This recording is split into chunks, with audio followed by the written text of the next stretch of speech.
interested in moral questions here in this talk.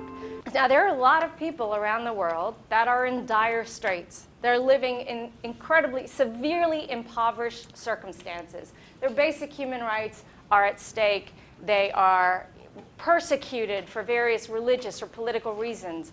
A lot of the people that are concerned with these issues that I'm going to be talking about today already think that if somebody is living in those kinds of circumstances overseas, then they have some kind of presumptive right. They have some kind of claim to be admitted into our society. They have some kind of moral claim on us. Okay, so I'm going to be talking about the people who aren't living in urgent circumstances. They don't have any dire needs that need to be met. They're just people that for various sorts of professional, social, cultural, economic, political, maybe even religious reasons, they want to migrate to a different society. I think it's much harder to say something about those people and what their claims might be. What are our obligations to allow them to come in? Most people, most political philosophers, and maybe political theorists, and a lot of just public commentators think, you know what, we don't have to allow any of those people in.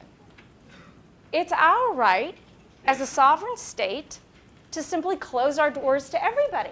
If you can say, you know what, we don't have to let anybody in, then what would be wrong with saying, well, we're going to let some people in, but not people who are coming from a particular nationality or a particular religious background? Because we're a democratic society, our interests are affected, right? We have certain rights, we're entitled to vote, we're entitled to a say in our government's policies. So that's easily accountable within this kind of a framework. But does Trump owe reasons, good reasons, bad reasons, whatever kinds of reasons, to the people who want to come here?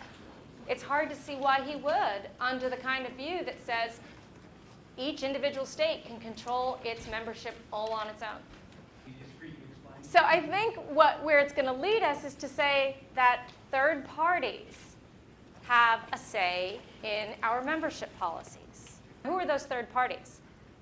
It could be international institutions. It could be through bilateral or multilateral agreements. It could be other states. It could be all sorts of things. So I'm not necessarily going to specify what the policy or the international framework ought to look like. But it does mean that other parties have a say in our membership.